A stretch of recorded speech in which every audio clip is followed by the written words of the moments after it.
प्यारे बच्चों नमस्कार। मस्ती वाली पाठशाला में मैं सौरभ पांडे आपका एक बार फिर से स्वागत करता हूं। काफ़ी दिनों से मैंने वीडियोस अपलोड नहीं करी थी और इसके लिए मैं आप लोगों से माफ़ी मांगना चाहता हूं। मैं कुछ ज़रूरी काम में व्यस्त था। सो अपने आगे के लेक्चर्स मैं, जैसा कि आप देख सकते हैं, एक नए तरीके से प्रेजेंट करूंगा। सो होप आप लोगों को ये तरीका पसंद आएगा। सो हमारे आज के चर्चा का विषय है मैथ्स का एक नया चैप्टर जिसका नाम है कॉम्प्लेक्स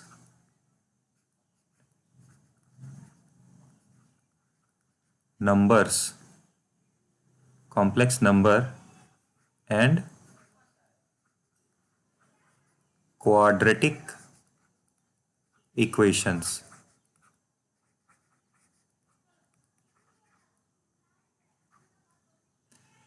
ये जो दूसरा वाला नाम है क्वाड्रेटिक इक्वेशंस, ये आपके लिए जाना पहचाना सा है क्योंकि आपने क्लास 10th में इसके बारे में पढ़ा है।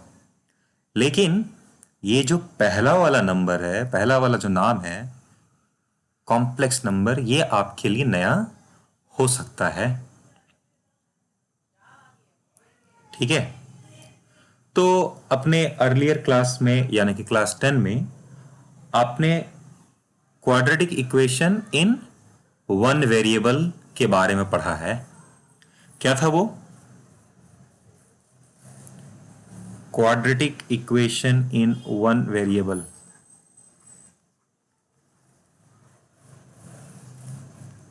Quadratic equation in one variable. आपने कुछ इस तरीके का एक्सप्रेशन देखा होगा, A X square plus B X plus C equal to 0, और इसके बगल में कुछ बातें लिखी रहती थी जिसे आप लोग उतना ज़्यादा ध्यान से नहीं देखते थे। वहाँ पर लिखा रहता था A should not be equal to 0 और ए बी सी, ये तीनों के तीनों रियल नंबर्स हैं, है ना, रियल नंबर के परिवार से बिलोंग करते हैं। उसके बाद इसका सोल्यूशन निकालने के लिए आपका अगला स्टेप क्या होता था? अगर आपसे पूछा जाता था कि इसका सोल्यूशन क्या होगा, तो आप सबसे पहले एक डी निकालते थे, है ना। और वो डी क्या होता था? वो B square minus 4ac, 4ac इस एक्सप्रेशन के जैसा होता था, है ना। और इसके लिए आप तीन कंडीशंस लिखते थे। पहला कि डी की वैल्यू 0 होगी, या फिर डी की वैल्यू 0 से बड़ी होगी, और एक तीसरा जहां पर डी की वैल्यू आपकी 0 से छोटी होती थी। तो आप क्या करते थे? आप कहते थे कि अगर इस वाले एक्सप्रेशन का वैल्यू, डी की वैल्यू 0 आएगी, तो हमारे जो रूट्स होंगे इस क्वाड्रेटिक इक्वेशन के, वो रूट्स रियल होंगे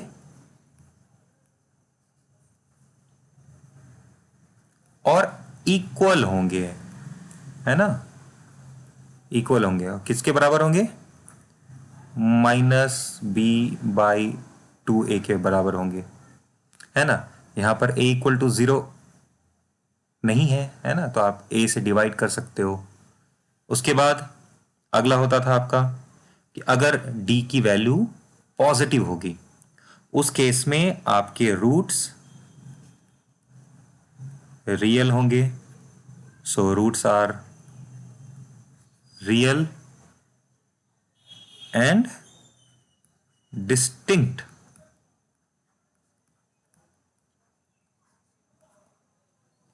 भिन्न होंगे आपके रूट्स, है ना, अलग अलग होंगे, बराबर नहीं होंगे। और किसके बराबर आता था ये? -b plus minus under root D by twice A, ये भी आपने देखा था। और जब ये तीसरा वाला कंडीशन आता था, जब आपकी डी की वैल्यू निगेटिव आ जाती थी, तो आप कहते थे कि रूट्स आर नॉट रियल। इस तरह की स्टेटमेंट का इस्तेमाल आपने किया होगा, या फिर आपने इस्तेमाल किया होगा real solution of the equation does not exist. Real solutions of the equation do not exist. Do not exist, है ना? आप कुछ इस तरीके की स्टेटमेंट्स लिखते होंगे। Roots are not real, real solution exist नहीं कर रहे हैं।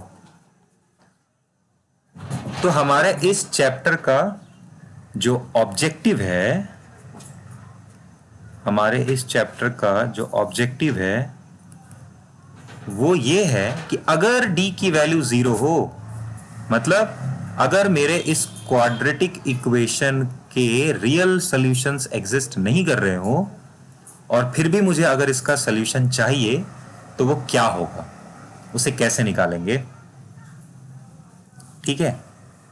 So the objective is to find out the solutions of the quadratic equation ax square plus bx plus c equal to 0, okay, where a, b, c are real numbers, a is not equal to 0 अगर मेरा discriminant negative हो। ये हमारा objective है, to find the solution, to find the solution.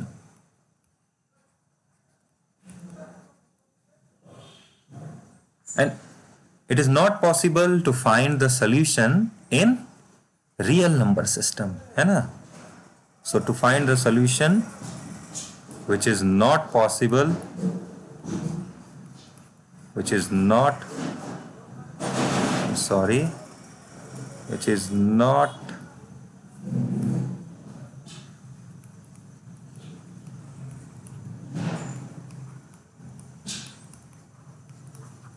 not possible in real number system,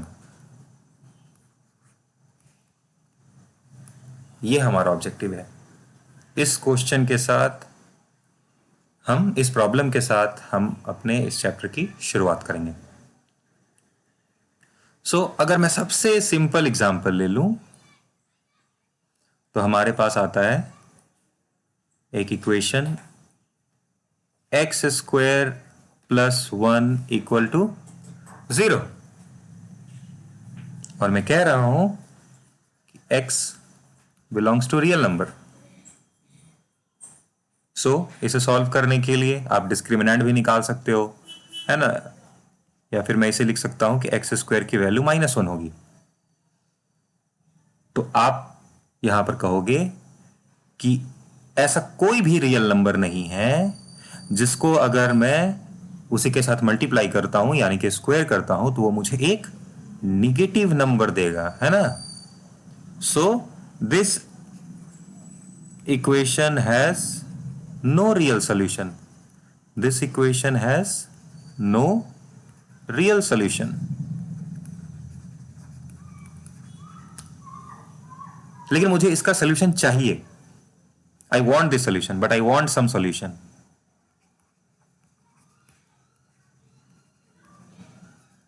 But I want some solution.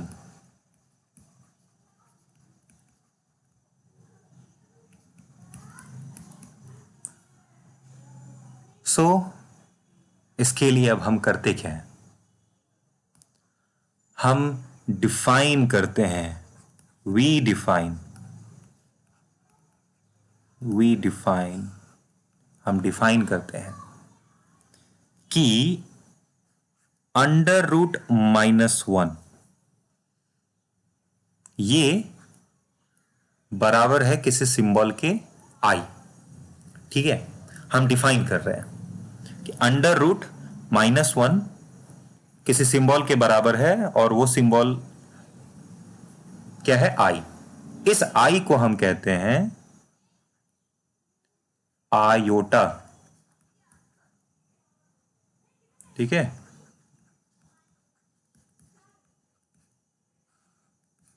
Iota with the property, इसकी property क्या है कि आई का अगर स्क्वायर किया जाएगा तो मुझे -1 देगा। ये प्रॉपर्टी आयोटा की, ये हमने डिफाइन किया।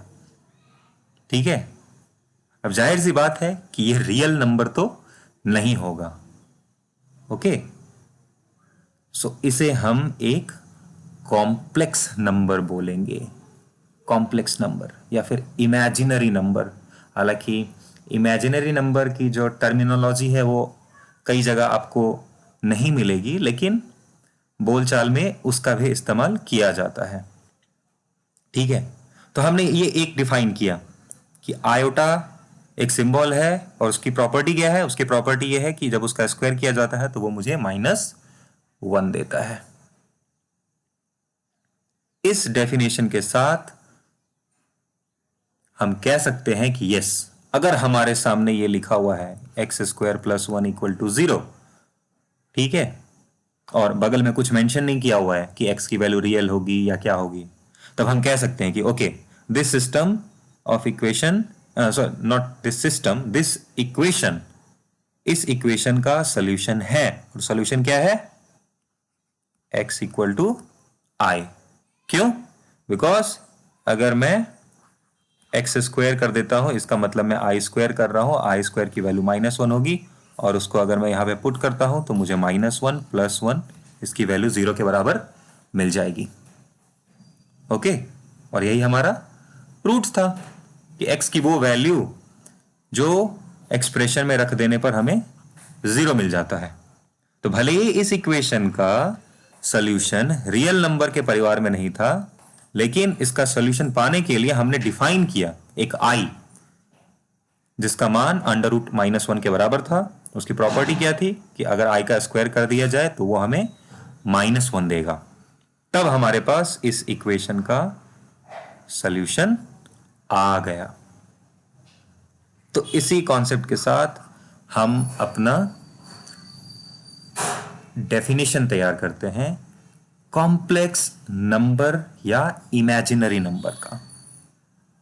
ठीक है, सो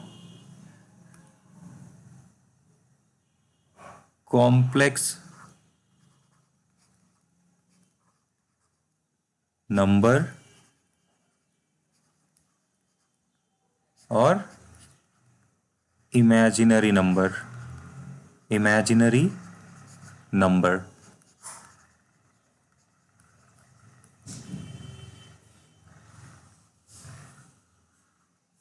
सो इसे कैसे डिफाइन कर रहे हैं, देखिए।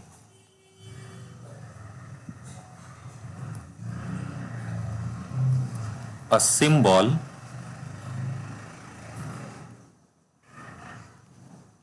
of the form, a symbol of the form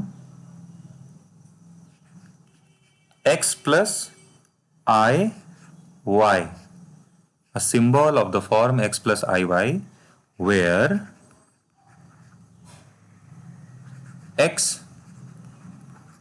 and y are real numbers, are real numbers, and I is equal to under root -1 is called a complex number, is called a complex number. ठीक है, complex number को आमतौर पर Z इस symbol से denote किया जाता है। हालांकि ये कोई हार्ड एंड फिक्स रूल नहीं है। ठीक है, आपके ऊपर निर्भर करता है आप उसे किस सिंबल के थ्रू रिप्रेजेंट करना चाहते हैं। ठीक है, सो मैं ज्यादातर कोशिश करूंगा कि आई विल यूज जेड, मैं इस सिंबल का इस्तेमाल करूंगा z. I will use z to represent a complex number, ये मैं इस्तेमाल करूंगा। ठीक है, और ज्यादातर जगहों पर यही मिलेगा, इसीलिए मैंने जेड चूज किया है। सो हम लिखेंगे z is equal to x plus i y. ठीक है, अब देखिए ये जो x है ना, ये जो x है इसे हम कहते हैं real part of complex number, real part of complex number z। और ये जो y है, ये जो y है, सिर्फ इस y को हम कहते हैं imaginary part of, sorry, imaginary part of complex number z। ठीक है, सिर्फ y को, आई वाई को नहीं, सिर्फ y को। और इतना लंबा लंबा लाइन हम नहीं लिखेंगे, इसके लिए सिंबल का इस्तेमाल करेंगे हम। सपोज अगर मुझे real part of complex number z कहना होगा तो मैं ऐसे लिखूंगा RE ब्रैकेट में z। सो मेरा मतलब होगा real part of complex number z, that is equal to x। ठीक उसी तरह अगर मुझे कहना होगा imaginary part of complex number z तो हम लिखेंगे IMG imaginary part of complex number z and that is equal to y। ठीक है, फॉर एग्जाम्पल अगर मैं आपके सामने लिख रहा हूं z is equal to 2 plus 3i, okay, और मैं आपसे पूछ रहा हूं what is real part of z, तो आप बोलोगे ये वाला 2। अगर मैं आपसे पूछूंगा what is imaginary part of z तो आप कहोगे 3। ओके, अब सपोज मैं आपके सामने लिख रहा हूं z is equal to 2, okay, और मैं आपसे पूछ रहा हूं what is real part of z, आप आसानी से बता सकते हो 2। और अगर मैं आपसे पूछ रहा हूं what is the imaginary part of z,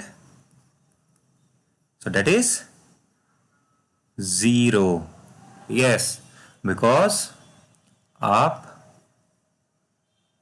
z is equal to 2 को 2 प्लस i इंटू 0 लिख सकते हो।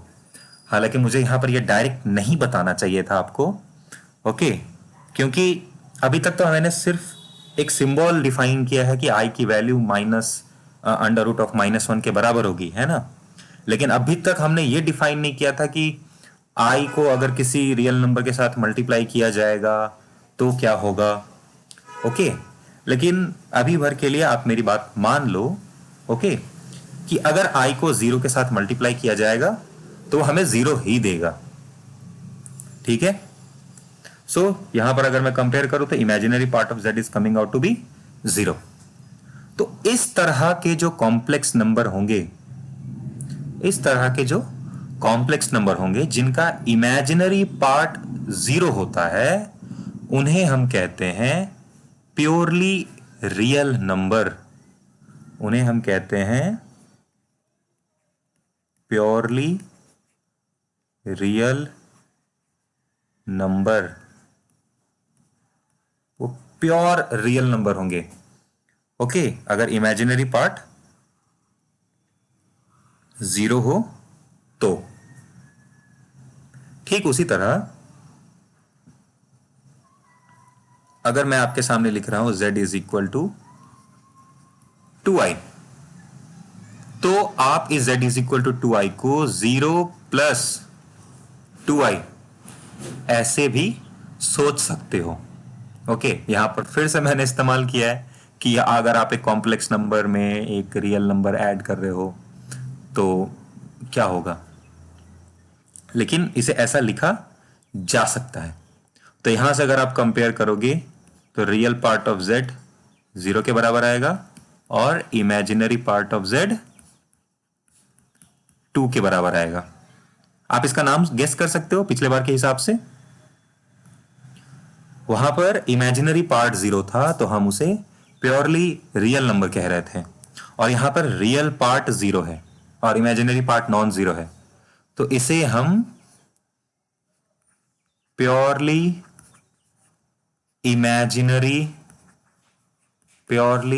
इमेजिनरी नंबर बोलेंगे। ठीक है, अब हमारे पास आता है इक्वालिटी ऑफ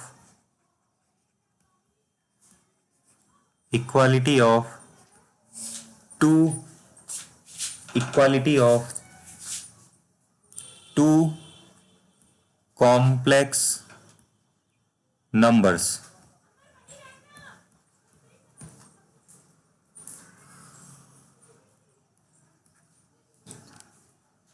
हमें इस चीज को डिफाइन करना है कि अगर हम कह रहे हैं कि दो कॉम्प्लेक्स नंबर्स बराबर हैं तो हमारा मतलब क्या है। ओके, सो मैं यहां पर लिख रहा हूं डेफिनेशन कि टू कॉम्प्लेक्स नंबर्स